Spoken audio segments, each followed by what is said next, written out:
Assalamualaikum, salam sejahtera untuk kita semua.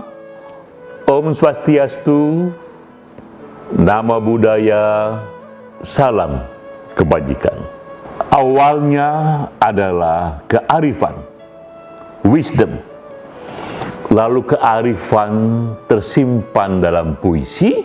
Ini adalah serial kuliah singkat, Kultum.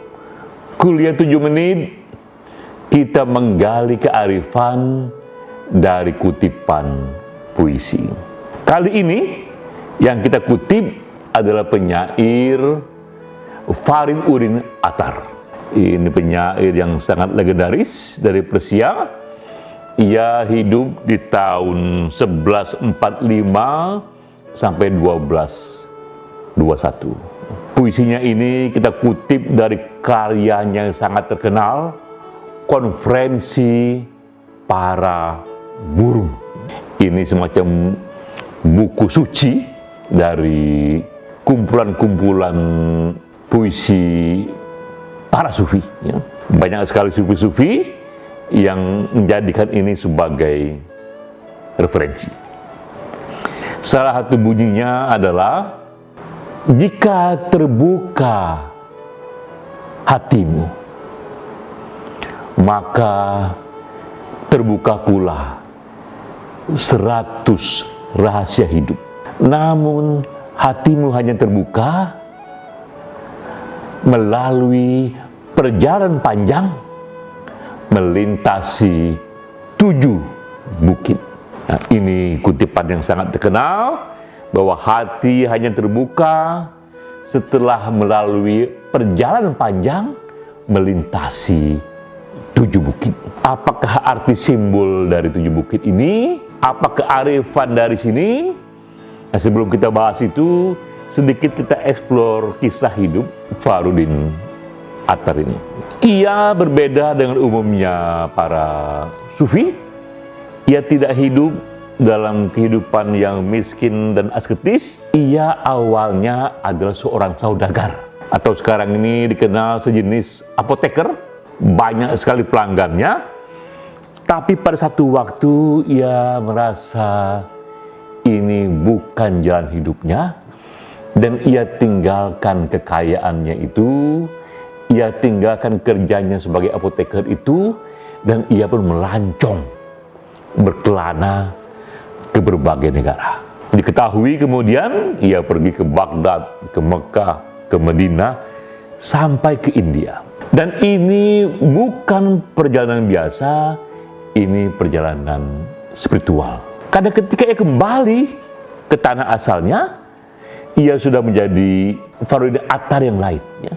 Bahkan nama Fariduddin pun itu bukan nama asli dia, ini nama pena dia. Ia sudah muncul dengan nama lain, dan ia membawa ajaran-ajaran yang sekarang kita kenal, ajaran sufistik. Ia pun menulis puisi, namun, nah ini juga penting untuk dipahami, di era ia hidup, ia tidak dikenal. Buku-bukunya pun diabaikan. Bahkan sampai 100 tahun ia wafat pun ia tidak dikenal. Namanya baru muncul ketika dikutip oleh Jalaluddin Rumi. Rumi mengatakan, saat itu Rumi sudah begitu dikenal, dianggap salah satu guru yang sangat agung. Ya. Tapi Rumi mengatakan bahwa satu inspirator ia dalam hidup itu adalah Fariduddin Attar. Orang pun mulai akhirnya menengok dan terkesima membaca karyanya, dan ternyata begitu tinggi karya Fariduddin Attar ini. Buku yang ia karang itu sampai sekarang tetap dibaca, tentang konferensi para buruh. Ini kisahnya. Ya. Suatu ketika sekumpulan burung berkumpul dan bertanya satu burung di sana kepada halayak, apakah ada raja di raja bagi kita para burung ini? Apakah yang paling tinggi, yang paling berkuasa itu ada? Di mana dia? Ataukah sebenarnya dunia ini hanya kita-kita saja di sini? Kawanan burung yang hidup di sini. Ini pertanyaan yang berulang-ulang ditanyakan di kumpulan itu. Lalu satu tetua yang dihormati di kawanan itu mengatakan, ada raja di raja para burung. Ia ada jauh di sana, dan pun kita bisa mengunjunginya. Tapi untuk mengunjunginya, kita harus siapkan perjalanan yang sangat panjang sekali, melintasi 7 bukit. Yang dimulailah kisah yang penuh simbol ya, tentang 7 bukit yang akan dilintasi ini. Ketika tetua ini yang senior ini menyatakan pandangannya, ia mengajak komunitas untuk bersama-sama menemui raja di raja. Sebagian sudah mengundurkan diri. Sang tetua mengatakan, ia tak akan heran jika nanti dalam perjalanan setiap bukit dilewati, banyak dari mereka yang akan berguguran, sehingga nanti di bukit yang ke-7, ketika jumpa raja dan di raja itu hanya tinggal sedikit saja. Akhirnya mereka yang siap menyiapkan semua perjalanan, para burung ini, mereka melintasi 7 bukit itu. Ini benar-benar satu puisi yang menggambarkan realitas batinnya dengan penuh simbol-simbol. Sang tetua mengatakan, ini bukit pertama yang ia sebut bukit keyakinan. Dan ia katakan bahwa kita tak akan bisa melintasi bukit keyakinan ini dan selamat turun dari sana jika kita masih memegang teguh keyakinan yang lama. Jika kita ingin melintasi ini, maka tanggalkan semua keyakinan lama, tanggalkan keyakinan yang pernah kita yakini, dan bersiaplah membuka satu keyakinan baru yang akan kita dapatkan setelah berjumpa dengan raja di raja itu. Nah, lewatlah bukit pertama, sebagian tersisi, tak bisa lolos. Yang lewat bukit pertama, kemudian mereka masuk ke bukit kedua. Ini adalah bukit cinta. Sang tetua kembali mengatakan bahwa mereka yang berhasil melintasi bukit ini adalah yang bisa mengembangkan rasa cinta, membuka emosi cinta yang tinggi itu seluas-luasnya, dan meninggalkan segala hal yang tak berhubungan dengan cinta. Karena tanpa itu, kita tak bisa menemui raja di raja itu. Sementara untuk membuka rasa cinta itu membutuhkan satu ketinggian kesadaran sendiri. Sekali lagi, tak semua bisa melewati bukit itu. Sebagian lewat dari bukit itu, datanglah mereka kepada bukit ketiga. Sang tetua kembali mengatakan, bukit ketiga ini adalah bukit pengetahuan. Kita hanya bisa melintasi ini jika kita tanggalkan pengetahuan lama.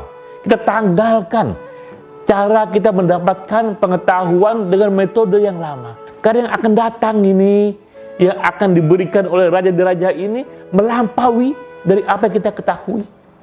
Kosongkan dari pengetahuan lama itu. Kembali sebagian melintasi itu, dan tak semua burung berhasil melintasinya. Yang berhasil tiba-tiba berhadapan kembali dengan bukit keempat. Yang bukit keempat ini dikatakan oleh sang guru, ini bukit yang bahasa sekarang ini adalah bukit detachment. Bukit yang kita harus melepaskan ikatan, melonggarkan ikatan dengan berbagai hal duniawi yang selama ini menjadi sumber kebahagiaan kita, sumber kesenangan kita. Karena menurut sang tetua itu, ketika kau ingin berjumpa dengan raja di raja, harus ada batin yang baru yang sudah terlepas dari ikatan lama. Makin kau terikat dengan ikatan lama, makin kau susah mengalami, menyelami situasi raja di raja. Kembali tidak semuanya bisa lolos bukit itu. Jadi kita lihat bukit per bukit dilalui sampai akhirnya datanglah dia ke bukit ke-7. Inilah bukit terakhir tempat mereka berjumpa raja di raja. Dalam kisah Fariduddin Attar ini dikisahkan hanya 30 burung yang berhasil lolos, dan semuanya bersiap-siap untuk langsung berhadapan dengan raja di raja. Itu raja dari semua burung yang ada di dunia.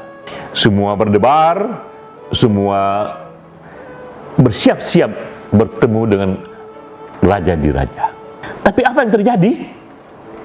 Ternyata yang mereka lihat itu adalah sebuah cermin besar, dan raja di raja itu nampak ternyata adalah diri mereka sendiri, wajah mereka sendiri, jiwa mereka sendiri. Ternyata itulah raja di raja. Mereka melihat wajah mereka sendiri, tapi ini hanya bisa terlihat setelah mereka melampaui 7 bukit itu. Nah, kembali kita pada kutipan awal tadi yang kata Fariduddin Attar, bahwa jika terbuka hatimu akan terbuka pula 100 rahasia hidup, namun rahasia itu hanya terbuka setelah kau lampaui, kau lintasi 7 bukit itu. Nah, dari sini kita dapatkan kearifan yang sangat tinggi sekali dari Fariduddin Attar, bahwa yang kuasa itu, bahwa semesta itu, puncak-puncaknya itu sudah tersimpan dalam hatimu sendiri. Namun kau tak akan sampai di sana, bahkan walaupun itu ada dalam hatimu, tak akan sampai di sana sebelum kau lintasi, kau lewati 7 bukit itu. Mulai dari bukit keyakinan, pengetahuan, detachment, sampai cinta. Ini satu simbolisme yang kuat sekali mengenai pencarian, bahwa ternyata puncak pencarian itu ada di dalam diri kita sendiri, tidak di mana-mana, di sanubari kita sendiri, tapi itu hanya terlihat setelah kita lampaui 7 bukit rahasia. Inilah kearifan dari puisi ini, dan kita semua bersiap-siaplah untuk memulai perjalanan panjang menuju ke dalam diri kita sendiri. Sampai jumpa.